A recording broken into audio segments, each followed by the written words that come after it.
So welcome एपियंस and आज हम पढ़ने वाले हैं एक नया सब्जेक्ट जो कि शुरू करते हैं। कौन सा सब्जेक्ट है? देखो, सब्जेक्ट का नाम है इलेक्ट्रोमैग्नेटिक थियरी। अब इलेक्ट्रोमैग्नेटिक थियरी है वो सब्जेक्ट है, उसमें कितने पार्ट्स होते हैं, उसका बेसिक क्या है, ये सभी हम इस लेक्चर में हम पढ़ने वाले हैं। तो बेसिकली इलेक्ट्रोमैग्नेटिक थियरी है वो 3 डिफरेंट पार्ट में डिवाइडेड है। फर्स्ट आता है इलेक्ट्रोस्टैटिक, तो ये है इलेक्ट्रोस्टैटिक। सेकंड है वो मैग्नेटोस्टैटिक है, और जो थर्ड है वो इलेक्ट्रोडायनेमिक्स है। अब यहाँ पे देखो, ये 3 डिफरेंट रीजन है, मतलब कि इलेक्ट्रोस्टैटिक है उसमें हम स्टैटिक इलेक्ट्रिक फील्ड की बात करेंगे, मैग्नेटोस्टैटिक है उसमें स्टैटिक मैग्नेटिक फील्ड की बात करेंगे, और इलेक्ट्रोडायनेमिक्स है उसमें हम इलेक्ट्रोमैग्नेटिक रेडिएशन की बात करेंगे, जो कि है electric field and magnetic field का वेरिएशन और कॉम्बिनेशन। तो पहले हम बेसिकली क्या करते हैं कि इलेक्ट्रोस्टैटिक है वो सीखते हैं, उसके बाद मैग्नेटोस्टैटिक सीखते हैं, और उसके बाद इलेक्ट्रोडायनामिक्स सीखते हैं। लेकिन यहाँ पे देखो, एग्जामिनेशन के अप्रोच से ये इलेक्ट्रोस्टैटिक है उसमें से बहुत ही ज़्यादा क्वेश्चंस नहीं आते हैं, मतलब कि फ्रीक्वेंटली क्वेश्चंस है वो पूछे नहीं जाते हैं। मैग्नेटोस्टैटिक और इलेक्ट्रोडायनामिक्स में से ही बहुत सारे क्वेश्चंस पूछे जाते हैं। तो ये भी वैसे भी सिलेबस में भी बहुत छोटा है, और मैग्नेटोस्टैटिक और इलेक्ट्रोडायनेमिक्स है वो on an average 80 to 90% syllabus है वो कंप्लीट करते हैं इलेक्ट्रोमैग्नेटिक थियरी का। और नेट एग्जामिनेशन में इसका वेटेज होता है on an average 30 to 35 marks. 30 to 35 marks.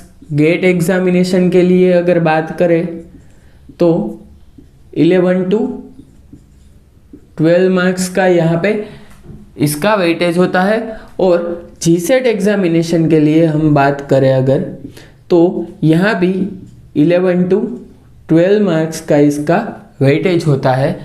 और बहुत ही इम्पोर्टेंट सब्जेक्ट में ये इलेक्ट्रोमैग्नेटिक थियरी आता है, और हम ट्राई करेंगे कि कम से कम लेक्चर में ये सब्जेक्ट है वो पूरा ख़त्म करें, क्योंकि इलेक्ट्रोमैग्नेटिक थियरी है उसमें से और क्लासिकल मैकेनिक्स से उसमें से क्वेश्चन आंसर्स है, मतलब कि प्रॉब्लम सॉल्विंग अप्रोच पे बहुत ज़्यादा क्वेश्चंस नहीं पूछे जाते हैं और आज तक नहीं पूछे गए हैं। तो हम ट्राई करेंगे कि थियरी पहले हम कवर अप करते हैं, और जितने टॉपिक ऐसे हैं कि हॉट फेवरेट टॉपिक होता है कि किस तरह से आप प्रॉब्लम सोल्व करेंगे, और गेट एग्जामिनेशन जीसेट एग्जामिनेशन दोनों के अप्रोच से ही हम यहाँ पे बात करेंगे। तो ये हम पहले यहाँ से शुरुआत करेंगे मैग्नेटोस्टैटिक से। ओके, यहाँ पे ये फर्स्ट, इसके बाद इलेक्ट्रोडायनामिक्स, और लास्ट में हम पढ़ेंगे इलेक्ट्रोस्टैटिक। क्लियर? तो यहाँ से मैग्नेटोस्टैटिक है उससे हम शुरू करते हैं, और देखते हैं कि मैग्नेटोस्टैटिक के लिए बेसिक कौन कौन सी चीज़ें यहाँ पे ज़रूरी है। अब देखो, यहाँ पे कोई रेफरेंस बुक आपको अगर लिखनी है तो लिख लो कि ग्रिफिथ है, जैक्सन है, उसके बाद लिन सीरीज़ है।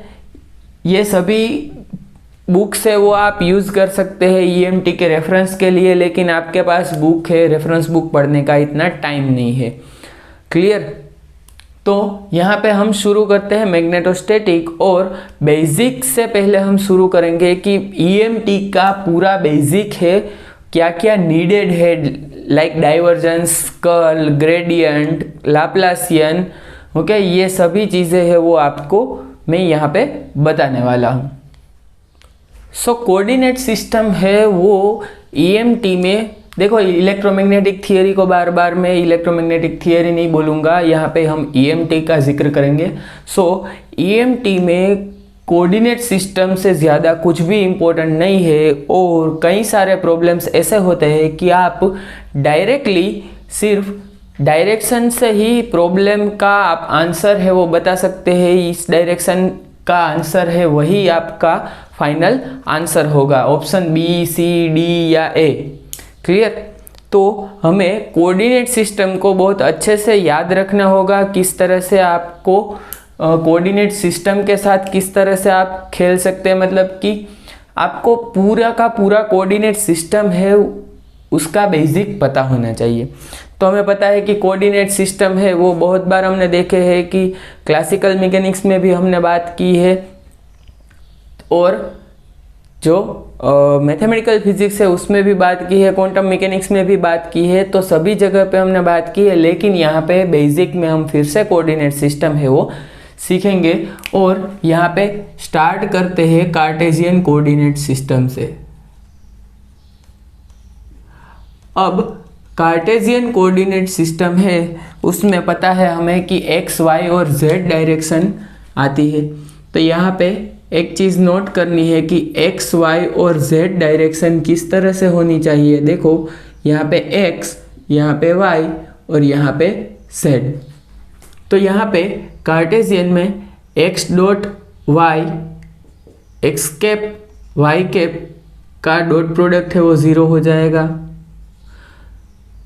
Y cap dot Z cap equal to 0 हो जाएगा, और Z cap dot X cap है वो भी 0 हो जाएगा। अब देखो यहाँ पे डायरेक्शन है उसको X cap, Y cap, Z cap भी दिखाया जाता है, आई कैप, जे कैप और के कैप भी दिखाया जाता है, और E X cap, E Y cap और ई जेड कैप भी दिखाया जाता है। तो ये सभी चीज़ें आपको याद रखनी है कार्टेशियन कोऑर्डिनेट के लिए। अब यहाँ पे देखो क्रॉस प्रोडक्ट की अगर बात करें, देखो ये हो गया डॉट प्रोडक्ट।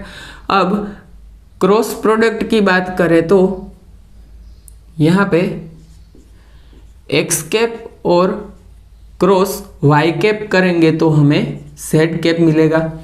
तो हमें ये यहाँ पे देखो Y cap curl Z cap करेंगे तो क्या आ जाएगा, एक्स कैप, और Z cap cross X cap करेंगे तो क्या आ जाएगा, वाई कैप। अब यहाँ से डायरेक्शन है वो राइट हैंड ग्रिप रूल से निकाला जाएगा।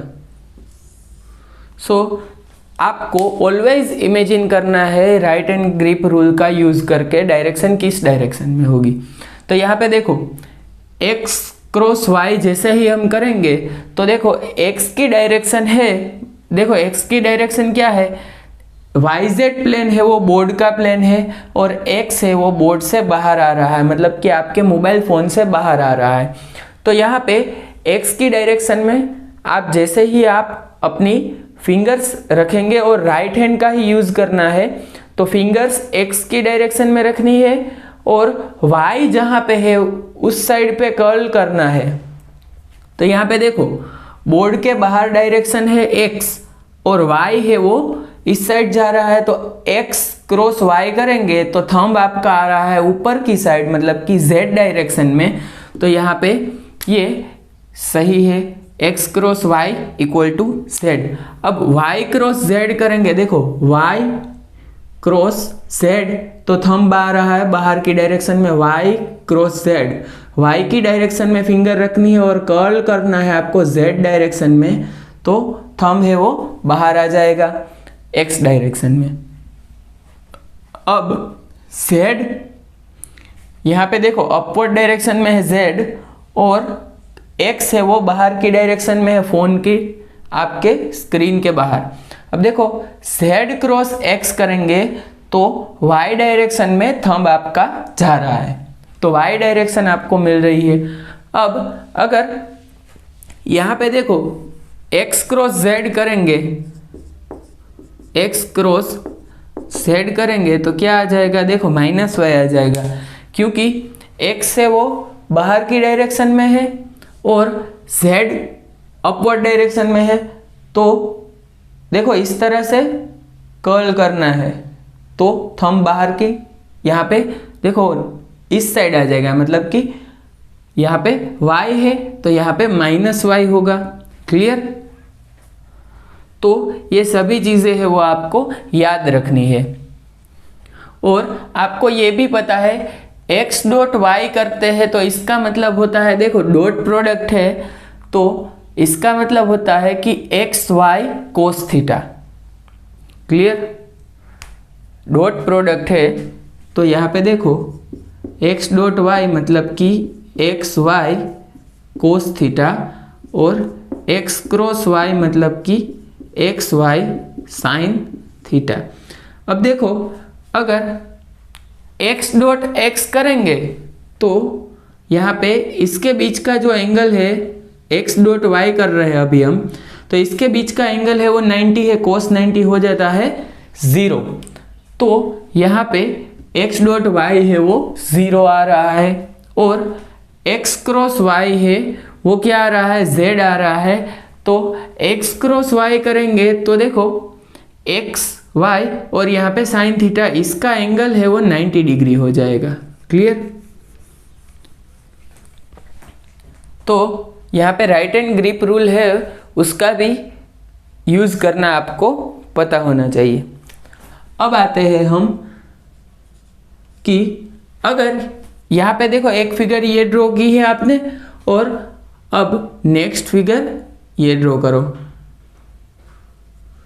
वेक्टर है ए बी।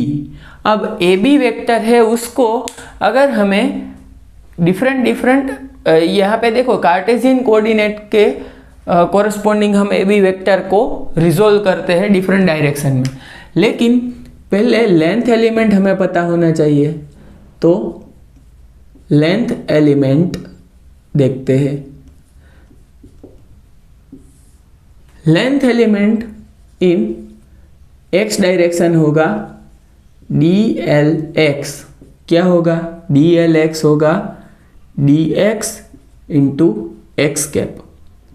dly होगा dy y कैप। dlz होगा dz इंटू z कैप। तो ये है लेंथ एलिमेंट।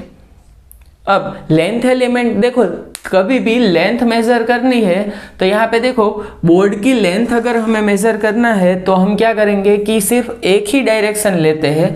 तो यहाँ पे भी लेंथ एलिमेंट में एक डायरेक्शन आ जाएगी।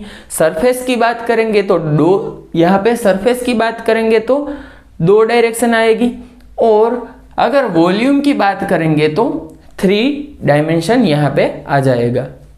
तो यहाँ पे देखो लेंथ एलिमेंट की बात की है तो वेक्टर ए बी है, उसको किस तरह से लिख सकते हैं हम। देखो यहाँ पे वेक्टर ए बी है, उसको किस तरह से लिख सकते हैं। देखो पॉइंट ए है, उसके कोऑर्डिनेट है x1 y1 z1, यहाँ पे कोऑर्डिनेट है x2 y2 z2।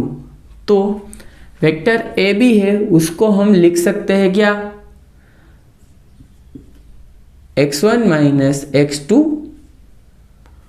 और x cap plus y1 minus y2 y cap plus z1 minus z2 z cap.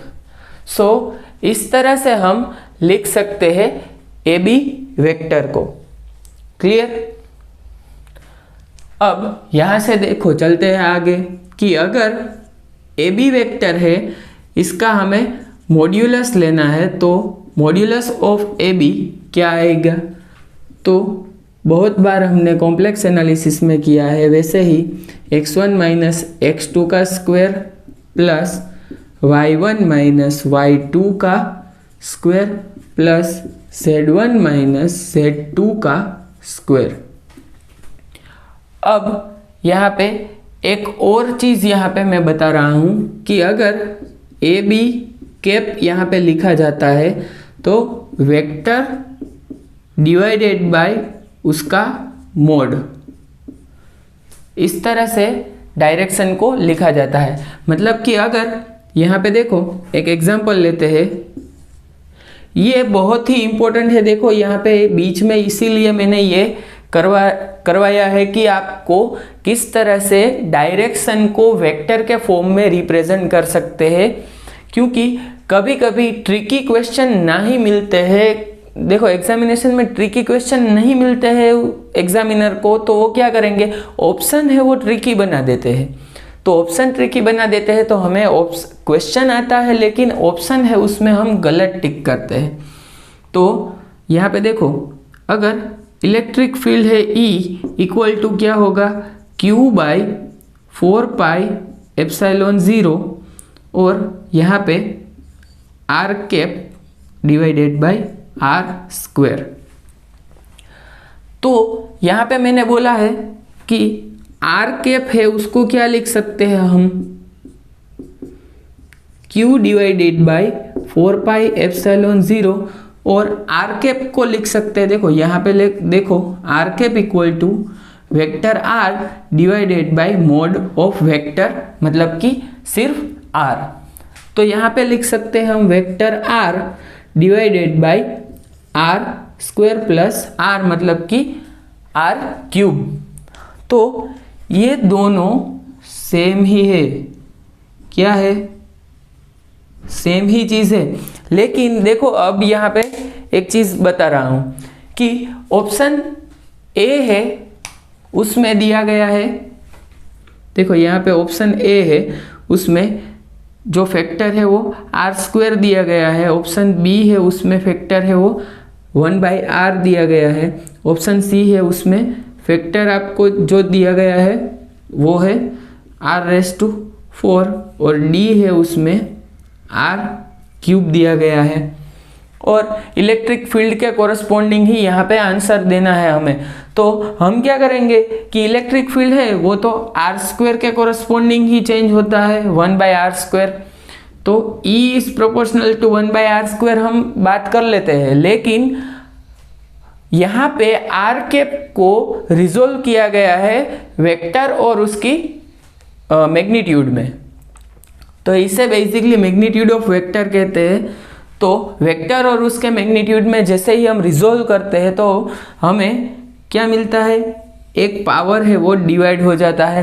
तो यहाँ पे देखो अगर यहाँ पे R कैप लिखा है तो यहाँ पे R क्यूब आएगा, और यहाँ पे देखो R कैप लिखा, यहाँ पे वेक्टर R लिखा है और यहाँ पे भी वेक्टर R लिखा है, तो R² है वो आंसर गलत हो जाएगा, यही आंसर आपका सही होगा। क्लियर। तो ये चीज़ आपको याद रखनी है कि ऑप्शन में देखना है कि डायरेक्शन में R कैप दिया गया है या वेक्टर के फॉर्म में दिया गया है, तो वेक्टर एंड उसका मैग्नीट्यूड है वो भी आपको देखना होता है। क्लियर। तो अब यहाँ पे देखो सरफेस की बात करते हैं कि किस तरह से सरफेस है वो आप देख सकते हैं। तो लेंथ एलिमेंट हमने कवर अप कर लिया, अब हम बात करते हैं सरफेस की। तो देखो सरफेस है, यहाँ पे ये बोर्ड है वो एक सरफेस ही है। तो सपोज ये है A और ये है B। तो सरफेस एलिमेंट किस तरह से लिखा जाता है, देखो सरफेस एलिमेंट, अब सरफेस एलिमेंट है उसमें एक चीज आपको नोट करनी है कि A और B है, यहाँ पे देखो सरफेस है, ये बोर्ड है वो सरफेस है, तो उसकी डायरेक्शन, सरफेस की डायरेक्शन होगी वो क्या होगा, normal direction of surface is direction of surface is normal perpendicular to the plane। Clear. मतलब कि या तो बाहर की साइड आएगी डायरेक्शन या तो अंदर की साइड जाएगी, लेकिन सरफेस को परपेंडिकुलर होना चाहिए। क्लियर, इसी को सरफेस की डायरेक्शन बोलते हैं। तो अब यहाँ पे एक और चीज हमें नोट करनी है कि अगर ओपन सरफेस होती है तो नॉट बाउंड वॉल्यूम, मतलब कि वॉल्यूम को बाउंड नहीं करती है। और क्लोज सरफेस होती है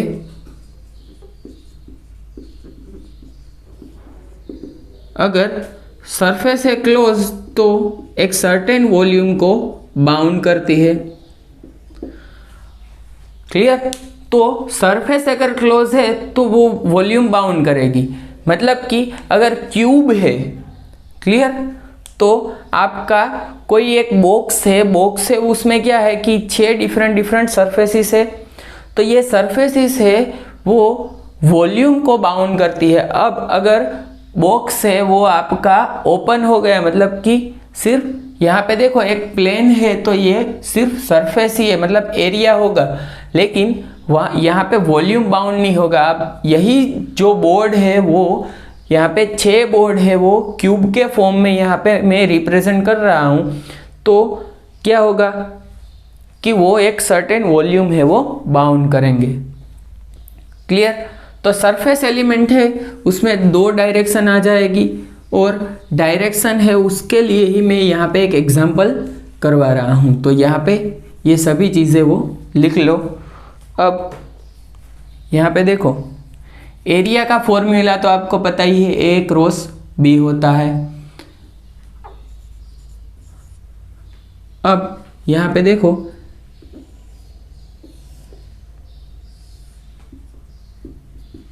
यहाँ पे एक्स वाई और जेड है, तो यहाँ पे एक क्यूब पुट कर रहा हूं।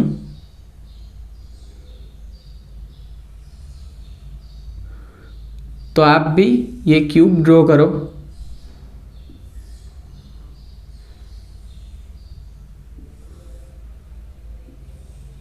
क्लियर, अब यहाँ पे देखो ये क्यूब है, उसमें सपोज इस तरह से मैंने बोला है कि x equal to a plane.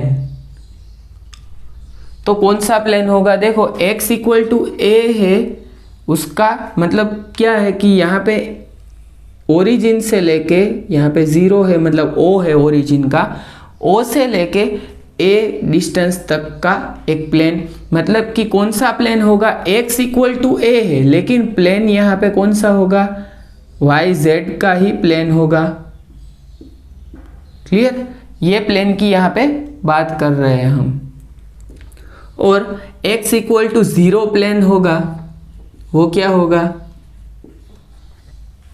x equal to 0 है, वो कौन सा प्लेन है, देखो यहाँ पे ये प्लेन है, ये पीछे का जो प्लेन है।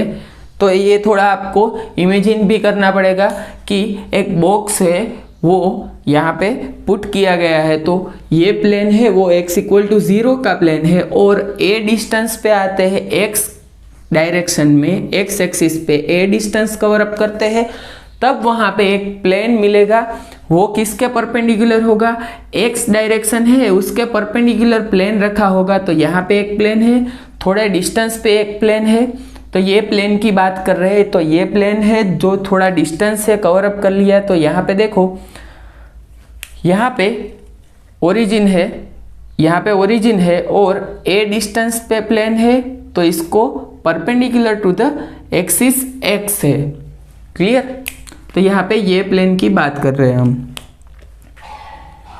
तो हमें क्या करना है, देखो सरफेस एरिया, मतलब कि यहाँ पे 0 से लेके a है, तो हम क्या करेंगे कि एरिया, अगर हमें ये प्लेन का कैलकुलेट करना है तो क्या करना है, हमें इंटीग्रेशन फ्रॉम 0 टू a, और यहाँ से भी 0 टू a के साइड है वो सभी जगह पे, यहाँ पे a साइड है क्यूब की,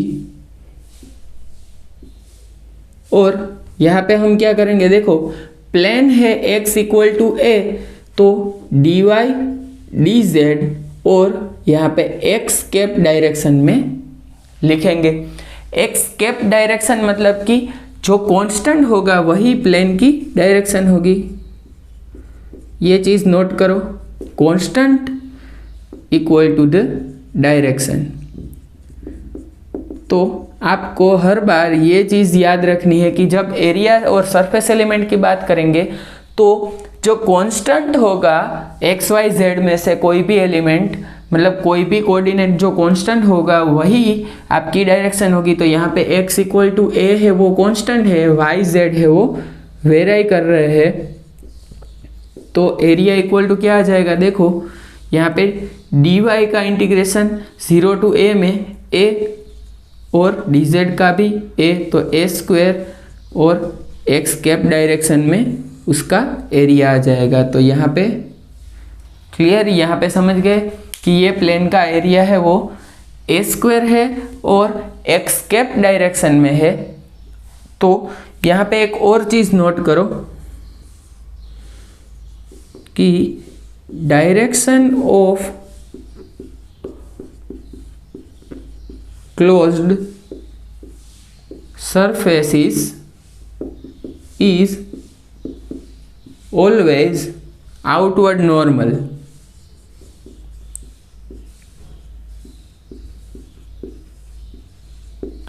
तो इसका मतलब क्या है कि अगर देखो क्लोज बोर्ड है, ये ओपन सरफेस है, तो इसकी डायरेक्शन या तो बाहर हो सकती है, मतलब कि outward from your screen and inward to the screen, मतलब या तो बाहर आ सकती है डायरेक्शन या तो अंदर जा सकती है। लेकिन अगर यहाँ पे क्यूब है तो क्या करेंगे कि सभी जगह पे, यहाँ पे देखो ये प्लेन है पूरा, इस प्लेन में डायरेक्शन है वो बाहर की साइड आ रही होगी, x पॉजिटिव x में। ऊपर का प्लेन है तो उसमें भी डायरेक्शन बाहर आएगी, यहाँ पे भी बाहर आएगी। यहाँ जो नीचे का प्लेन है उसमें बाहर की डायरेक्शन होगी, तो जो पीछे का प्लेन है उसमें पीछे की साइड बाहर डायरेक्शन होगी। ये जो लेफ्ट है उसमें यहाँ पे लेफ्ट साइड बाहर की डायरेक्शन होगी। क्लियर। तो जब आप क्यूब अपने हाथ में लेंगे तो ये क्यूब है, उसमें से प्लेन की जो सरफेस है उसकी डायरेक्शन की जब हम बात करेंगे तो वो आउटवर्ड नॉर्मल होगा, मतलब कि इनसाइड नहीं जाएगा। नॉर्मल है वो आउटवर्ड ही होगा, वही उसकी डायरेक्शन होगी। तो क्लोज सरफेस इसके लिए ऑलवेज आउटवर्ड नॉर्मल ही उसकी डायरेक्शन होगी। अब यहाँ पे देखो, एक इसी एग्जाम्पल को मैं यहाँ पे बता रहा हूँ कि अगर यही क्यूब है वो मैंने ओरिजिन है वो उसके सेंटर पे रख दिया, मतलब कि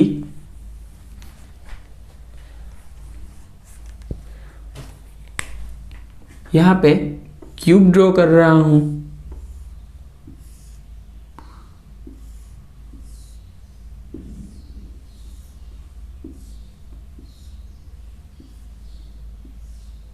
और ओरिजिन है वो यहाँ पे सेंटर पे।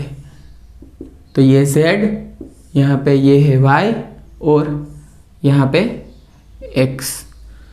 तो अब अगर ओरिजिन है वो सेंटर पे है तो यहाँ पे इसका एरिया कितना आएगा, देखो ये प्लेन है उसका एरिया कितना आएगा, ये अगर हमें कैलकुलेट करना है तो क्या करेंगे, area of the plane equal to integration dy dz और x के बाद जाएगा क्योंकि ये x डायरेक्शन में है। अब यहाँ पे देखो कि हमें क्या करना है कि लिमिट लगानी है, उसका एग्जाम्पल मैंने यहाँ पे लिया है कि लिमिट किस तरह से लगाते हैं। अब देखो यहाँ से नीचे की डायरेक्शन में भी बात करें तो इसकी देखो यहाँ पे हाइट है, लेंथ है और विड्थ है वो a है। तो यहाँ पे जो ये पूरे की पूरी लेंथ है वो a है, लेकिन अगर हम बात करें कि यहाँ पे ओरिजिन है वो सेंटर पे है तो इसका मतलब है कि ये लेंथ है वो a/2 है और नीचे की लेंथ है वो भी a/2 है। तो इसका मतलब है कि अगर हम इसको प्लेन में कंसीडर करें तो ये प्लेन है वो z और y की बात करें तो इस तरह से होगा कि यहाँ पे -a/2 होगी कोऑर्डिनेट। यहाँ पे पॉइंट की बात करें तो यहाँ पे a/2 होगा इसका कोऑर्डिनेट, यहाँ पे z कोऑर्डिनेट a/2 और यहाँ पे -a/2। तो यहाँ पे z एंड y की लिमिट होगी -a/2 से लेके a/2। क्लियर। और dy और dz x कैप। समझ गए आप? तो इस तरह से हम लिमिट लगाते हैं। तो देखो dy और dz का इंटीग्रेशन आ जाएगा y z, यहाँ पे लिमिट है वो पुट कर दो। लिमिट लगाने से क्या आ जाएगा -a/2 से लेके अपर लिमिट a/2। तो यहाँ पे भी -a/2 से a/2 और डायरेक्शन है x कैप। तो यहाँ से देखो a/2 माइनस a/2 मतलब कि a/2 प्लस a/2 आ जाएगा a। तो यहाँ से भी a आएगा तो a² और x कैप डायरेक्शन में आ जाएगा। क्लियर। तो किस तरह से सरफेस एलिमेंट लिखते हैं वो भी मैंने बता दिया। अब वॉल्यूम एलिमेंट की बात करेंगे अगर हम, तो हमें पता ही है कि वॉल्यूम एलिमेंट है उसमें तीनों डायरेक्शन यहाँ पे इंक्लूड हो जाएगी। 3 डायरेक्शन है अगर इंक्लूड हो गई तो इसका मतलब है वॉल्यूम एलिमेंट हमारा आ गया है। क्लियर। तो सरफेस एलिमेंट अगर हम बात करें कि x डायरेक्शन का सरफेस एलिमेंट, तो देखो सरफेस एलिमेंट को सपोज Sx बोलते हैं तो क्या आएगा length element of y, length element of z और x कैप डायरेक्शन। इस तरह से सरफेस एलिमेंट हम लिख सकते हैं। और वॉल्यूम एलिमेंट देखो यहाँ पे सरफेस एलिमेंट बोला है तो d ऑफ Sx लिखना होगा, dsx। ओके, क्योंकि छोटा एलिमेंट है इसलिए यहाँ पे, इसीलिए मैंने बोला है कि एलिमेंट्स लिख रहे हैं हम। इसके ऊपर इंटीग्रेशन करने से ये पूरी सरफेस आ जाएगी और यहाँ पे एरिया कैलकुलेट हो जाएगा। लेंथ एलिमेंट में लेंथ कैलकुलेट हो जाएगी, वॉल्यूम एलिमेंट में वॉल्यूम कैलकुलेट हो जाएगा। तो यहाँ पे अगर हम बात करें कि d टाउ वॉल्यूम एलिमेंट की बात करें तो क्या आ जाएगा, देखो dlx dly dlz। क्लियर। तो इसको वॉल्यूम एलिमेंट यहाँ पे हम बोलेंगे। तो यहाँ पे देखो तीनों साइड आ गई तो वॉल्यूम आ गया हमारा। और यहाँ पे देखो, यहाँ पे जैसे ही आप इसको इंटीग्रेट करेंगे ट्रिपल इंटीग्रेशन लिखना होगा और लिमिट है उसका आपको स्पेशली फोकस करना होगा कि किस तरह से लिमिट लगानी है। ओके, लिमिट एक बार आपने गलत लगा दी तो आपका इंटीग्रेशन है वो भी गलत ही आ जाएगा। क्लियर। तो इसके बाद हम क्या देखेंगे कि बेसिक्स जो है EMT का, जैसे कि डाइवर्जेंस है, कर्ल है, ग्रेडियंट है और लाप्लासियन है और वॉल्यूम एलिमेंट है, उसके एग्जाम्पल्स भी देखेंगे। सो यहाँ पे बात करते हैं स्फेरिकल पोलर कोऑर्डिनेट की पहले, कि स्फेरिकल पोलर कोऑर्डिनेट में किस तरह से आप लेंथ एलिमेंट लिख सकते हैं, सरफेस एलिमेंट लिख सकते हैं। देखो स्फेरिकल पोलर कोऑर्डिनेट में बेसिकली क्या होता है कि एक स्फीयर होता है। अब यहाँ पे देखो सपोज x y और z डायरेक्शन हम कंसिडर करते हैं, y यहाँ पे x और यहाँ पे z डायरेक्शन, और यहाँ पे ओरिजिन से एक वेक्टर लेते हैं r। ओके, तो यहाँ पे इसको लिखते हैं हम r। तो अब यहाँ पे ये जो r वेक्टर है वो z से जो एंगल बना रहा है उससे हम थीटा कहेंगे, ओके। और जो उसका प्रोजेक्शन होगा एक्स वाई पे, वो प्रोजेक्शन है वो x से जो एंगल बना रहा है उसे हम 5 कहेंगे। क्लियर? तो बेसिकली यहाँ पे देखो, अगर हम कोऑर्डिनेट चेंज की बात करें, कोऑर्डिनेट ट्रांसफॉर्मेशन की बात करें, तो x y z को हम क्या लिख सकते हैं? देखो z इक्वल टू लिख सकते हैं r कोस थीटा, ओके। यहाँ पे r है तो इस प्रोजेक्शन को क्या कहेंगे? r cos theta. अब y है तो पहले देखो r साइन थीटा, यहाँ पे नीचे की साइड प्रोजेक्शन हो रहा है, तो यहाँ पे देखो एक्स वाई प्लेन में पहले r साइन थीटा तो आ ही जाएगा, r साइन थीटा। और यहाँ पे देखो x है, उससे एंगल बन रहा है 5, तो यहाँ पे x में कोस 5 आ जाएगा, और y की डायरेक्शन की बात करें तो साइन 5 आ जाएगा। तो x इक्वल टू है r sine theta cos 5, y equal to है r sine theta sine 5 and z equal to है r कोस थीटा। अब यहाँ पे ये कोऑर्डिनेट ट्रांसफॉर्मेशन की बात की है, तो यहाँ पे देखो ये स्फेरिकल पोलर में से हमने क्या किया है? स्फेरिकल पोलर कोऑर्डिनेट है उसको हमने कार्टेशियन में ट्रांसफॉर्म कर दिया है। क्लियर? तो इस तरह से हम लिख सकते हैं। अब यहाँ पे आप लोगों को पता है कि h1, h2, h3 जो स्केल फैक्टर्स मैंने लिखे हैं वो है 1 r and r sine theta. जो हमने इससे पहले कोऑर्डिनेट सिस्टम को जब हम पढ़ रहे थे तो हमने ये स्केल फैक्टर्स यहाँ पे लिखे थे। तो अब लेंथ एलिमेंट अगर हम लिखेंगे, लेंथ एलिमेंट, तो वो क्या आ जाएगा? dr। तो dr की अगर हम बात करें कि लेंथ एलिमेंट dlr, अगर हम r की बात करें तो क्या आ जाएगा? Only dr।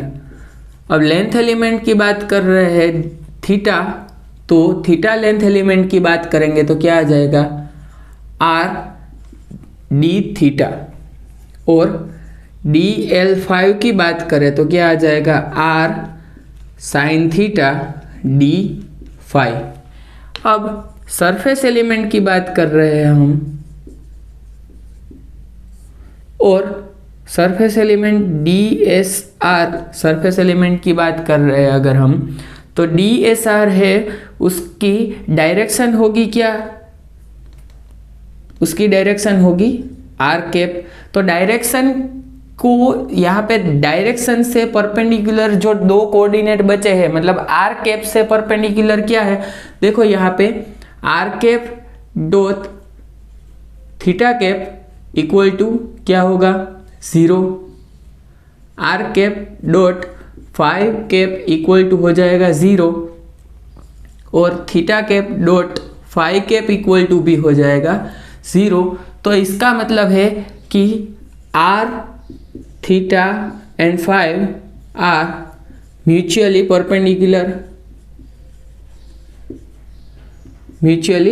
परपेंडिकुलर है। तो इसका मतलब है r डायरेक्शन है तो इसके परपेंडिकुलर दो कोऑर्डिनेट कौन से बचे? Theta and 5। तो थीटा एंड 5 दो कोऑर्डिनेट यहाँ पे बच गए हैं, तो इसका मतलब क्या है कि थीटा और 5 के लेंथ एलिमेंट जैसे ही आप लिखेंगे तो यहाँ पे देखो r और यहाँ पे r साइन थीटा, तो यहाँ पे क्या आ जाएगा? r स्क्वेयर साइन थीटा और d theta d5, d theta और d5 इंटू r कैप। अब जैसे ही आप सरफेस एलिमेंट ऑफ थीटा लिखेंगे तो क्या आ जाएगा? देखो थीटा कैप यहाँ पे डायरेक्शन हो गई, तो इसके परपेंडिकुलर क्या आ जाएगा? r कैप और 5 कैप। तो यहाँ पे क्या आ जाएगा? r sine theta dr and d5, और d ऑफ s5 लिखेंगे तो क्या आ जाएगा? r dr d theta and 5 cap. Clear? तो ये हो गया सरफेस एलिमेंट डिफरेंट और अगर वॉल्यूम एलिमेंट की बात करें हम तो क्या होगा, d tau equal to r square sine theta D R D theta D phi. Clear. तो यहाँ पे देखो आर मतलब r square sine theta D R D theta D phi. इस तरह से हम वॉल्यूम एलिमेंट लिख सकते हैं। तो यहाँ पे आपको ये सब मेमोराइज करना है कि लेंथ एलिमेंट कोरस्पॉन्डिंग टू 5 क्या है, सरफेस एलिमेंट क्या है, वॉल्यूम एलिमेंट क्या है। तो इसका डायरेक्टली हम यूज करेंगे। अब एक और चीज यहाँ पे देखो, जो स्फीयर है उसमें लिमिट अगर आपको लगानी है तो थीटा है, यहाँ पे इसको ही इरेज कर रहा हूँ और यहाँ पे लिखो जो आर है उसकी लिमिट है वो 0 से लेके आर के बीच में होगी, 0 से कैपिटल आर। थीटा है उसकी लिमिट होगी 0 से पाई के बीच में, और फाई है उसकी लिमिट होगी 0 से 2 पाई। क्लियर। तो ये भी आपको याद रखना है, इसको भी आपको नोटबुक में लिखना है कि किस तरह से लिमिट है वो कंसिडर की जाती है। अब यहाँ पे हम एक हेमिस्फेरिकल सरफेस का वॉल्यूम कैलकुलेट करते हैं। पहले हेमिस्फीयर है उसका वॉल्यूम कैलकुलेट करते हैं और आपको बताते हैं कि किस तरह से वॉल्यूम कैलकुलेट किया जाता है। अब देखो, volume of sphere having radius r. तो वॉल्यूम है वो किस तरह से, देखो वॉल्यूम एलिमेंट पहले लिखो कि डी टो क्या होगा, r square sine theta D R D theta and d phi.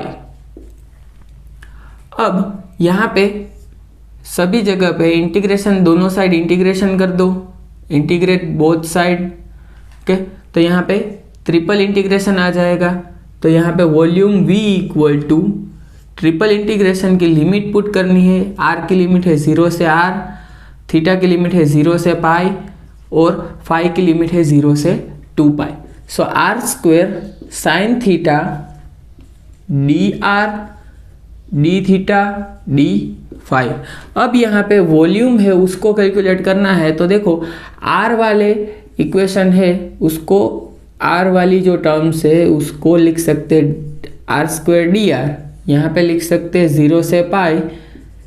Theta की टर्म है उसको थीटा वाले इंटीग्रेशन में लिख दो और फाई की टर्म है उसे फाई वाले इंटीग्रेशन में लिख दो।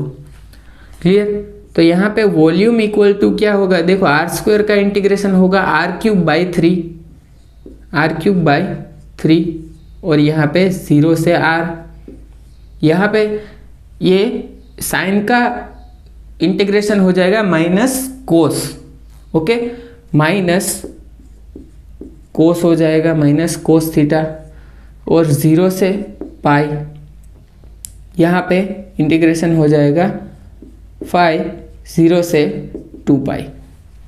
तो आप वॉल्यूम कैलकुलेट करोगे तो यहाँ पे क्या आ जाएगा, आर क्यूब बाई 3। यहाँ पे देखो क्या आ जाएगा, माइनस कोस थीटा है तो यहाँ पे लिमिट है वो चेंज कर दो कि 0 से पाई है तो यहाँ पे पाई से 0 करके आप कैलकुलेट करेंगे तो कोस पाई है वो क्या है -1, कोस 0 है वो है 1। तो यहाँ से आपको क्या मिल जाएगा 2, यहाँ पे आपका आंसर आ जाएगा, यहाँ से 2 पाई।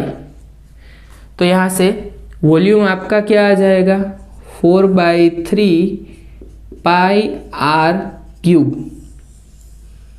क्लियर, ये आपका वॉल्यूम आ गया।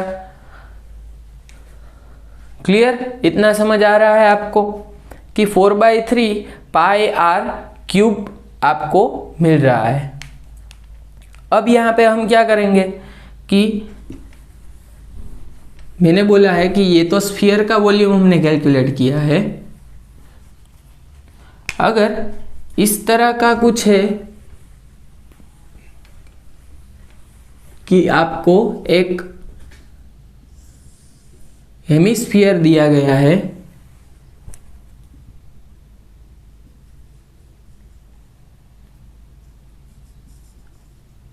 कि ये 3D में मैंने ड्रॉ किया है। एक हेमिस्फीयर है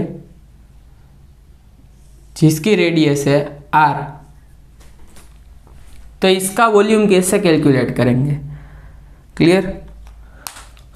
तो यहाँ पे देखो हेमिस्फीयर है तो उसका वॉल्यूम तो हम कैलकुलेट इजीली करेंगे, लेकिन अगर स्फीयर है उसकी सरफेस का ही वो जो एरिया, स्फीयर का एरिया कैलकुलेट अगर हमें करना है तो क्या आ जाएगा? देखो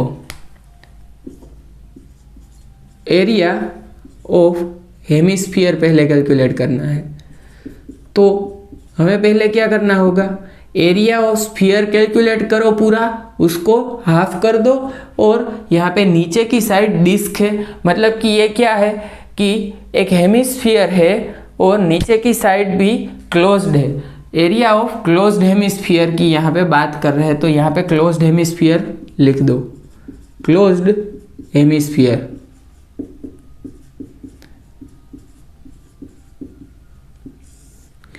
तो पहले हम क्या करेंगे कि एरिया ऑफ स्फीयर क्या होगा? इक्वल टू इंटीग्रेशन, और यहाँ पे देखो आर कैप डायरेक्शन है तो इसके perpendicular d theta and d phi direction है, उसके लेंथ एलिमेंट लिख दो, तो क्या आ जाएगा? R square sine theta. Clear? और यहाँ से 0 से लेके पाई और 0 से लेके 2 पाई, तो यहाँ से आपका आंसर क्या आ जाएगा? 4 पाई आर का स्क्वायर। क्लियर? डी फाई है उसमें से 2 पाई आ जाएगा, डी थीटा साइन थीटा है उसमें से 2 आ जाएगा, और यहाँ पे आर के बेस का इंटीग्रेशन नहीं है तो इसीलिए डायरेक्टली हम लिमिट पुट कर रहे हैं हम। तो यहाँ पे देखो एरिया ऑफ स्फीयर हमने कैलकुलेट कर लिया, तो एरिया ऑफ हेमिस्फीयर क्या आ जाएगा? इसका हाफ 2 पाई आर स्क्वायर। और यहाँ पे एरिया ऑफ डिस्क भी हमें कैलकुलेट करना है क्योंकि क्लोज्ड हेमिस्फीयर है। तो एरिया ऑफ डिस्क जैसे ही हम कैलकुलेट करेंगे तो देखो यहाँ पे ये कौन सा, यहाँ पे देखो z है, इसके परपेंडिकुलर डिस्क है। ओके, यहाँ पे z एक्सिस के परपेंडिकुलर डिस्क है, तो इसका मतलब है डिस्क है उसका जो एरिया है हम कैलकुलेट करना चाहते हैं, लेकिन उसकी डायरेक्शन एरिया की प्लस z या माइनस z आएगी, तो हमें dx dy के फॉर्म में कैलकुलेट करना पड़ेगा। तो यहाँ पे इंटीग्रेशन क्या आ जाएगा? देखो इंटीग्रेशन आ जाएगा r d थीटा, और यहाँ पे देखो पहले इसको अज्यूम करो कि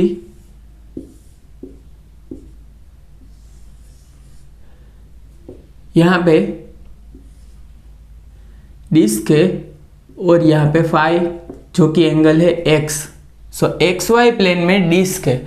तो अब हमें बेसिकली क्या करना है कि जो डिस्क है उसका एरिया हमें कैलकुलेट करना है। तो एरिया यहाँ पे देखो z है वो कांस्टेंट है, तो एक्स वाई मतलब कि यहाँ पे सिर्फ फाई ही चेंज हो रहा है, थीटा है उसमें चेंज नहीं हो रहा है। तो एरिया ऑफ डिस्क अगर हमें कैलकुलेट करना है तो हमें क्या एजम्पशन लेना होगा? पहले थीटा इक्वल टू है 90 डिग्री, क्योंकि z है उससे 90 डिग्री पे ही यहाँ पे थीटा है, थीटा इक्वल टू 90 हो गया। तो एक्स वाई प्लेन में हमें कंसीडर कर लिया, थीटा इक्वल टू 90 मतलब कि थीटा है वो क्या है? Pi by 2। क्लियर? तो एरिया ऑफ डिस्क क्या होगा? इंटीग्रेशन ऑफ 0 से पाई बाई 2 और 0 से 2 पाई। तो यहाँ से r square sine theta d theta D phi और डायरेक्शन आर कैप। क्लियर इतना?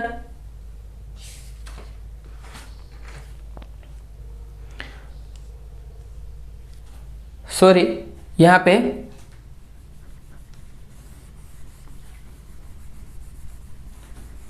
एरिया ऑफ डिस्क है, उसकी अगर हम बात करें तो क्या होगा, देखो यहाँ पे थीटा कैप डायरेक्शन होगी। अगर डिस्क है वो रोटेट कर रही है, देखो डिस्क है उसकी डायरेक्शन होगी थीटा कैप, क्योंकि देखो आर है और डिस्क का एरिया है, उसमें जो कांस्टेंट आ रहा है वो क्या है, थीटा। तो जो थीटा कांस्टेंट है तो theta is constant, so here direction is theta cap. Clear? तो हम क्या करेंगे, इंटीग्रेशन 0 से लेके r और 0 से लेके 2 पाई, और यहाँ पे क्या लिखेंगे, r sine theta D R d phi और थीटा कैप। तो यहाँ पे इसका आंसर क्या आ जाएगा, देखो यहाँ पे r डी आर है तो r स्क्वायर बाई 2 और साइन है, ओके यहाँ पे साइन थीटा है, उसके साइन पाई बाई 2 यहाँ पे आपको डायरेक्टली लिखना है, थीटा है वो पाई बाई 2 है। तो आपको ये इंटीग्रेशन सोल्व करके डायरेक्टली आपका आंसर आ जाएगा पाई इंटू आर स्क्वायर और डायरेक्शन होगी theta cap. Clear? Pi are square into theta cap, और यहाँ पे डायरेक्शन क्या है, आर कैप, यहाँ पे भी आर कैप डायरेक्शन। क्लियर? तो टोटल एरिया ऑफ हेमिस्फीयर क्या आ जाएगा, देखो टोटल एरिया ऑफ हेमिस्फीयर इन दोनों को ऐड करके हमें मिल जाएगा। सो यहाँ पे रेड पेन से लिख रहा हूँ, total area of hemisphere equal to ये प्लस ये, so 2 pi are square R cap plus pi are square theta cap. Clear? ये हो गया हमारा total area of hemisphere. Clear? तो अब हम चलते हैं डाइवर्जेंस पे। सो यहाँ पे बात करते हैं ग्रेडियंट डाइवर्जेंस एंड कर्ल की। तो देखो उसके बाद हम देखेंगे कि लाप्लासियन किसे कहते हैं और ग्रेडियंट डाइवर्जेंस एंड कर्ल के रिलेशन डिफरेंट क्या है। तो यहाँ पे बात करते हैं ग्रेडियंट की। तो ग्रेडियंट है वो किसका होता है, देखो जहाँ जहाँ ब्रैकेट पे लिखा है वो ये शो कर रहा है कि किसका ग्रेडियंट ले सकते हैं। ओके, तो ग्रेडियंट होता है स्केलर क्वांटिटी का। स्केलर क्वांटिटी की कोई डायरेक्शन नहीं होती है, ग्रेडियंट होता है स्केलर क्वांटिटी का और वो देता है वेक्टर। तो स्केलर का डाइवर्जेंस हम लेंगे तो वो वेक्टर रिजल्ट हमें देगा। और यहाँ पे देखो एक एग्जांपल बताया गया है कि E equal to minus of del V। So electrostatic force है यहाँ पे equal to minus of del V, V है वो पोटेंशियल है। तो ये एग्जांपल है। अब देखो कोऑर्डिनेट सिस्टम है, उसमें मैंने यहाँ पे एक टेबल ये है, फिर से मैं यहाँ पे यही टेबल शो कर रहा हूँ डिफरेंट सब्जेक्ट में। सो U V W F G H और यहाँ पे कोऑर्डिनेट सिस्टम लिखे हैं कार्टेशियन, स्फेरिकल, पोलर और सिलिंड्रिकल। तो यहाँ पे x y z होगा, r थीटा एंड फाई होगा और s फाइव एंड z होगा। तो यहाँ पे F G H है वो स्केल फैक्टर है 1 1 1 होगा कार्टेशियन के लिए। स्फेरिकल पोलर के लिए क्या होगा 1 r and r sine theta, और जो सिलिंड्रिकल है उसके लिए 1 s एन 1 होगा। तो यहाँ पे ये जनरलाइज मैंने डाइवर्जेंस, ग्रेडियंट एंड कर्ल के फॉर्मूला लिखे हैं। तो यहाँ पे पहले आता है ग्रेडियंट का फॉर्मूला। तो ग्रेडियंट है उसका फॉर्मूला अगर हम देखें तो डेल एस, इसको बोलते हैं ग्रेडियंट। तो मतलब इससे बोला जाता है gradient of s equal to 1/f d s by d u. तो यहाँ पे देखो सिंपली ऐसा बोल सकते हैं कि जो स्केल फैक्टर है वो वही डिवीजन में आ रहा है और del S by del u हो रहा है। Del S by del u मतलब कि पूरा का पूरा जो स्केलर क्वांटिटी है उसको आपको डिफरेंशिएट करना है with respect to u. So suppose यहाँ पे एक्स वाई एंड जेड है तो इसको इस तरह से लिख सकते हैं del S by del u, del S by del y, del S by del x, del S by del y and del S by del z. और यहाँ पे मैं आपको वर्क भी बता रहा हूँ कि आपको क्या करना है कि डिफरेंट कोऑर्डिनेट सिस्टम के कोरस्पॉन्डिंग जो ग्रेडियंट, कर्ल एंड डाइवर्जेंस है वो आपको अपनी बुक में यहाँ इसी इक्वेशन के नीचे ही लिखना है। तो पहले कार्टेशियन का लिखो, इसके बाद स्फेरिकल पोलर का लिखो। तो यहाँ पे देखो स्फेरिकल पोलर में क्या आ जाएगा, डाई एस बाई मतलब del S by del r plus 1/r del S by del theta into theta cap plus 1/r sine theta del S by del phi into phi cap. तो इस तरह से cylindrical का भी लिख लो, क्योंकि direct अगर पूछा जाता है तो आप इजीली कैलकुलेट कर सकते हैं। क्लियर। अब यहाँ पे आते हैं देखो डाइवर्जेंस पे। तो पहले बोला कि ग्रेडियंट किसका होगा, स्केलर का, और वो क्या देगा, वेक्टर। तो किसका होगा मतलब कि किसके ऊपर परफॉर्म करते हैं, ग्रेडियंट है वो स्केलर क्वांटिटी के ऊपर परफॉर्म करते हैं और एज अ रिजल्ट हमें मिलता है वेक्टर। तो यहाँ पे u, v and w cap direction show कर रहा है तो ये वेक्टर है वो हमें देगा। अब डाइवर्जेंस है वो किसका होता है, वेक्टर का। डाइवर्जेंस होगा वेक्टर का, लेकिन रिजल्ट हमें क्या दे रहा है, स्केलर क्वांटिटी। सो डाइवर्जेंस होगा वेक्टर का, रिजल्ट दे रहा है scalar quantity. Divergence co dot product कहा जाता है। अब यहाँ पे आते हैं कि ए है उसके 3 कंपोनेंट यहाँ पे जनरलाइज कोऑर्डिनेट सिस्टम है उस पे ही मैंने यहाँ पे लिख दिया है, A U, A V and A W. तो ए यू है वो यू कैप डायरेक्शन का जो कंपोनेंट है वो है, ए वी है वो वी कैप डायरेक्शन का और ए डब्ल्यू है वो डब्ल्यू कैप डायरेक्शन का कंपोनेंट है।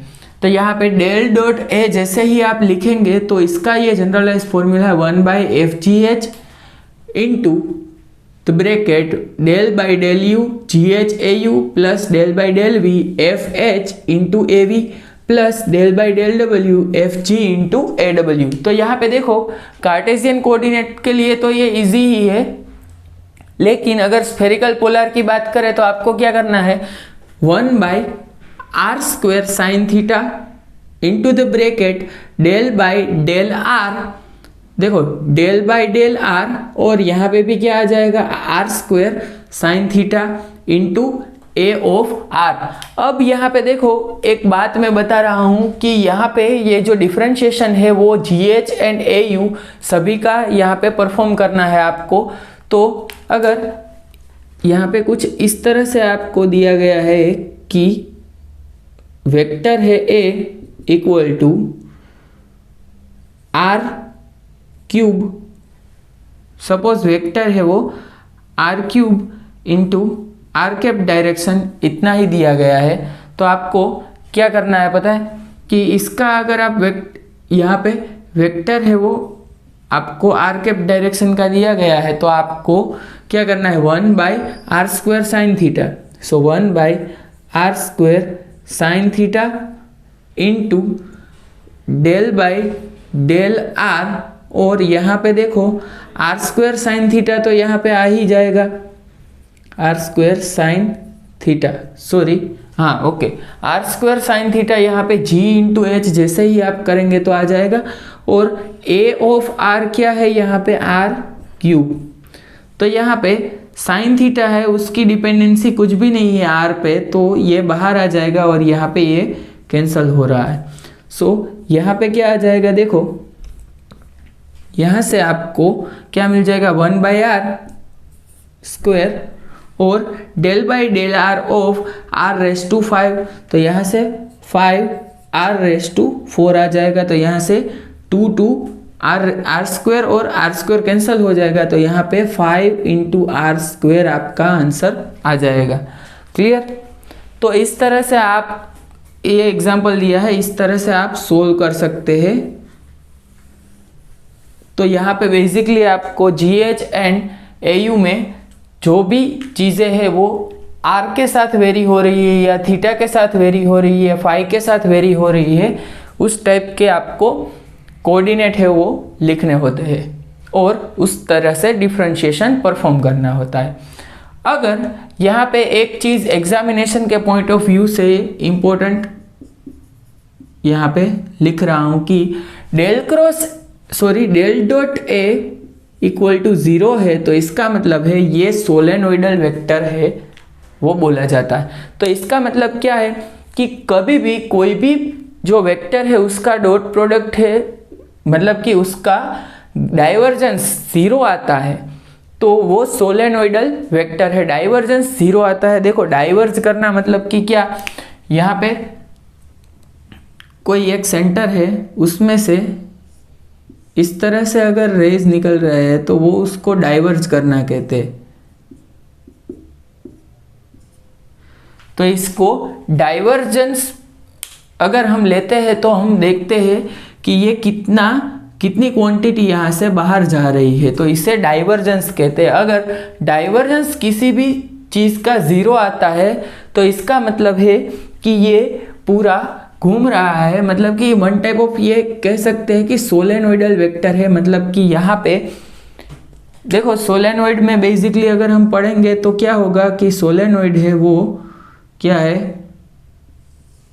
कि वायर से इस तरह से, यहाँ पे वायर से वो मैंने ड्रॉ कर दिए हैं, तो यहाँ पे पेन है, उसके ऊपर यहाँ पे वायर है, वो मैं यहाँ पे वाइंड करता हूँ तो ये सोलेनोइड ही बन जाता है। तो यहाँ पे देखो इसमें क्या होगा कि magnetic field inside the solenoid है वो आपको कुछ मिलेगा, magnetic field outside the solenoid है वो आपको 0 मिल जाएगा। तो यहाँ पे सोलेनोइडल वेक्टर इसी तरह से बोला जाता है कि जैसे ही डाइवर्जेंस आपका 0 होगा, तो डाइवर्जेंस 0 होने से बोला जाता है कि ये वेक्टर है वो सोलेनोइडल वेक्टर कहा जाता है। वैसे ही अगर कर्ल है वो 0 होता है तो इरोटेशनल वेक्टर बोला जाता है। कर्ल है वो बेसिकली जो लाइन से, जो फील्ड लाइन से, जैसे कि यहाँ पे N है और यहाँ पे S है मैग्नेट का, तो यहाँ फील्ड लाइन इस तरह से जा रही होती है। क्लियर?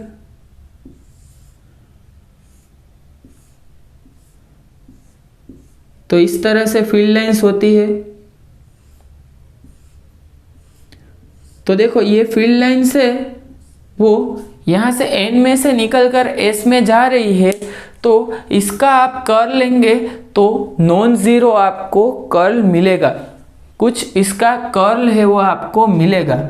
अगर कर्ल है वो 0 आ गया मतलब कि वो वेक्टर है वो इरोटेशनल वेक्टर बोला जाएगा। क्लियर? तो कर्ल है वो किसका होता है देखते हैं, चलो। कर्ल है वो होता है वेक्टर का और रिजल्ट भी क्या देता है, वेक्टर। तो यहाँ पे देखो 3 चीज़ें आती है, ग्रेडियंट होता है स्केलर का और रिजल्ट देता है वेक्टर क्वांटिटी, डाइवर्जेंस होता है वेक्टर का और रिजल्ट देता है स्केलर क्वांटिटी, और कर्ल है होता है वेक्टर का और देता भी क्या है, वेक्टर ही। तो ये है वो कर्ल का फॉर्मूला है। तो कर्ल का फॉर्मूला है वो मैट्रिक्स फॉर्म में आपको सॉल्यूशन करना होगा। तो सेम चीज़ आपको 1/FGH यहाँ पे कैलकुलेट करना है, मतलब क्या क्या है, आर थीटा एंड फाई है, और यहाँ पे क्या है 1/FGH फॉर कार्टेशियन 1 ही आएगा, फॉर स्फेरिकल पोलर आ जाएगा 1/r² sin थीटा। तो इस तरह से मैट्रिक्स में भी आपको सॉल्यूशन करना है। तो पहले यहाँ पे देखो मैट्रिक्स फॉर्मेशन में तो यहाँ पे आपको कुछ परफॉर्म करने की ज़रूरत नहीं है, लेकिन यहाँ पे भी आपका वर्क यही रहेगा कि यहाँ पे कार्टेशियन कोऑर्डिनेट, स्फेरिकल पोलर और सिलिंड्रिकल में कौन कौन सी यहाँ पे फॉर्म आती है डाइवर्जेंस की, वो आपको देखना है। और कर्ल है उसमें भी आपको यहाँ पे कार्टेशियन, स्फेरिकल पोलर और सिलिंड्रिकल के कोरस्पोंडिंग ये सभी चीज़ें एक बार आपको लिखनी है। इसलिए आपको पता चलेगा कि एग्जामिनेशन में अगर डाइवर्जेंस या कर्ल पूछा गया है तो किस तरह से आपको परफॉर्म करना है। तो यहाँ पे बेसिक चीज़ें क्या क्या याद रखनी थी, एक तो कौन सी क्वांटिटी का ग्रेडियंट होता है, तो स्केलर का ग्रेडियंट होता है, रिजल्ट क्या देता है वेक्टर, तो वैसे ही डाइवर्जेंस और कर्ल के लिए याद रख लो। उसके बाद ये जनरलाइज फॉर्मूला तीनों का, और ये सोलेनोइडल वेक्टर किसे कहते हैं और रोटेशनल वेक्टर किसे कहते हैं, ये सभी चीज़ें आपको याद रखनी है। अब चलते हैं हमारे नेक्स्ट टॉपिक पे जो कि है लाप्लासियन। सो यहाँ पे आज के लेक्चर का जो लास्ट टॉपिक है वो देखते हैं कि लाप्लासियन किसे कहते हैं और उसके डिफरेंट रिलेशंस क्या है कर्ल, ग्रेडियंट और डाइवर्जेंस के साथ, और कर्ल, ग्रेडियंट एंड डाइवर्जेंस के आपस में रिलेशंस क्या है।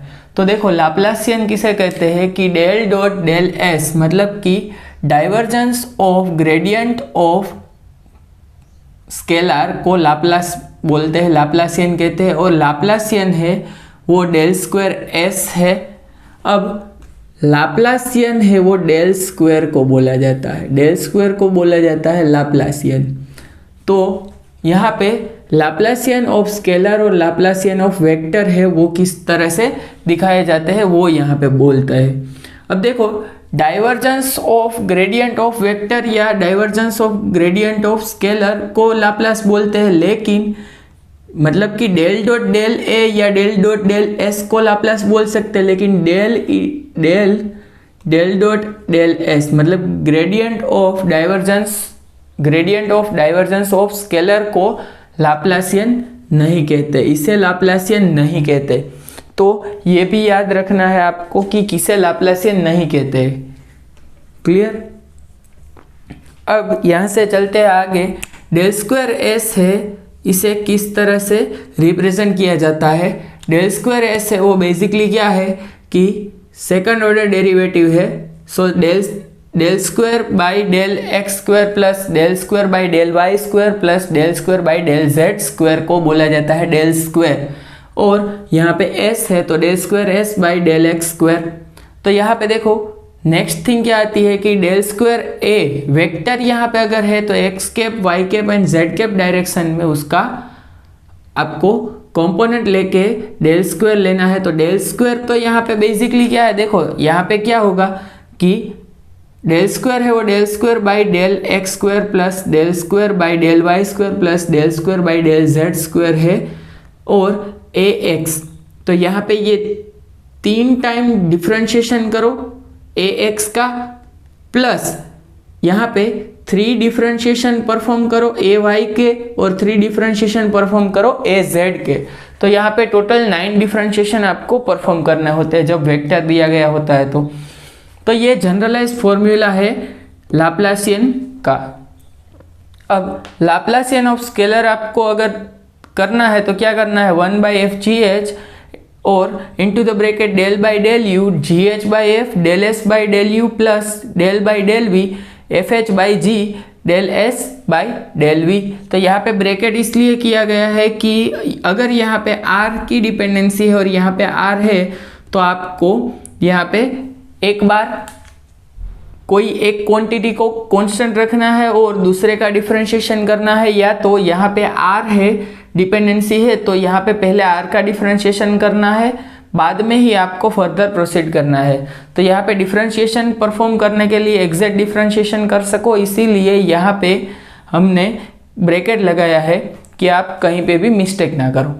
तो del by del V F H by ji del S by del V plus del by del W F H F G by H into del S by del W. तो यहाँ पे भी आपका work क्या रहेगा कि gradient है वो लाप्लासियन है वो किस तरह से आपको स्फेरिकल पोलर कोऑर्डिनेट में मिलेगा।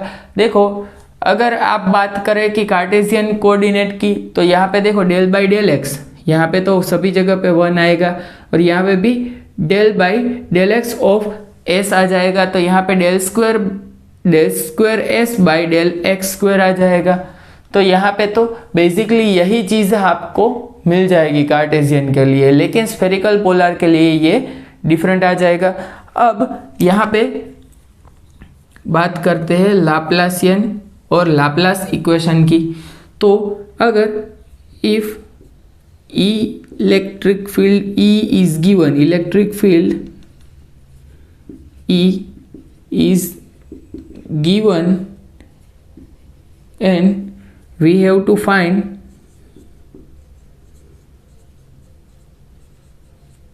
charge density, volume charge density rho आपको फाइंड करना है। तो आपको क्या करना होगा, अब देखो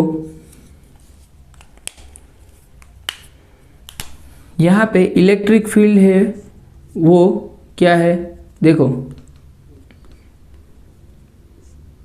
E इक्वल टू होगा माइनस डेल V, और आपको पता है कि del dot E equal to क्या है, रो बाय एप्सिलॉन 0।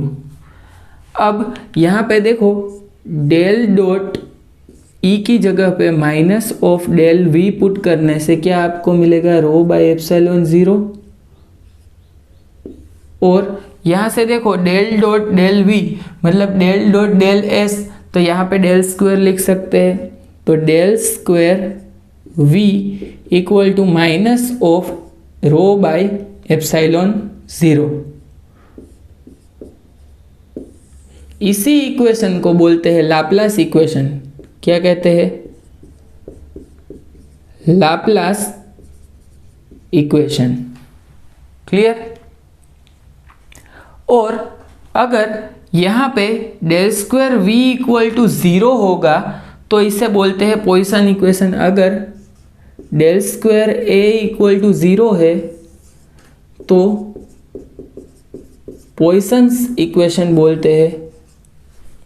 तो ये बाद में भी हम करेंगे, लेकिन यहाँ पे याद रखो कि लाप्लास इक्वेशन किसे कहते हैं, del square V equal to minus rho by epsilon 0, और पॉइसन्स इक्वेशन है उसमें आंसर क्या आता है, del square A equal to 0। Clear. अब यहाँ पे देखो रिलेशंस के लिए थोड़ी ट्रिक आपको चाहिए कि रिलेशन किस तरह से याद रखते हैं। देखो पहले तो वेक्टर है उसके रिलेशन देखते, तो ग्रेडियंट के रिलेशन की बात करें तो क्या करेंगे, अगर divergence of gradient of scalar लिया तो लाप्लासियन हो जाएगा। तो यहाँ पे देखो लाप्लासियन आ गया। क्या, divergence of gradient of scalar. अब कर्ल ऑफ ग्रेडियंट लिया, अगर हमने कर्ल ऑफ ग्रेडियंट लिया तो वो क्या हो जाएगा, 0। Curl of gradient of scalar 0 हो जाएगा। तो CG मतलब curl of gradient equal to हो जाएगा 0। क्लियर। क्यों, क्योंकि देखो अगर हम ग्रेडियंट लेते हैं तो ग्रेडियंट है वो बेसिकली स्केलर क्वांटिटी का होता है। तो यहाँ पे देखो कर्ल आप जैसे ही लेंगे वो 0 हो जाएगा।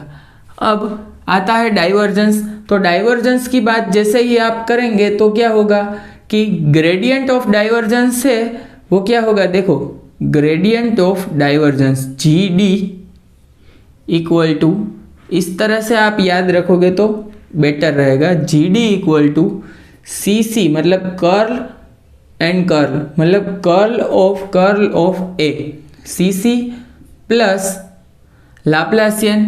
लाप्लासियन है वो किस तरह से शो किया जाता है, divergence of gradient, so DG। तो GD equal to CC plus DG। इस तरह से ये शॉर्ट ट्रिक में आप याद रख सकते हैं। क्लियर। तो यही रिलेशन है, यहाँ फिर से आ जाएगा। देखो कर्ल ऑफ वेक्टर की बात करें तो CC इक्वल टू क्या आ जाएगा, देखो GD माइनस DG। तो GD gradient of divergence minus divergence of gradient जिसे कहते हैं Laplacian. So Laplacian equal to क्या होगा, divergence of gradient. Divergence of gradient है उसे लाप्लासियन बोला जाता है। तो यहाँ पे कर्ल की बात करें तो divergence of curl equal to 0 हो जाएगा। सो यहाँ पे डी जी इक्वल टू 0 हो जाएगा, डी जी इक्वल टू 0। सो एक बार क्या है, सी जी इक्वल टू 0 है, सॉरी यहाँ पे डी सी आएगा, d c, c g equal to 0 मतलब curl of gradient equal to 0 होगा, मतलब कि curl of gradient of scalar 0 है, और यहाँ पे divergence of curl of vector equal to 0 है। क्लियर? तो यहाँ पे इसका मतलब है कि ये डिफरेंट डिफरेंट रिलेशंस है। ये पूरा का पूरा लेक्चर बेसिक्स था।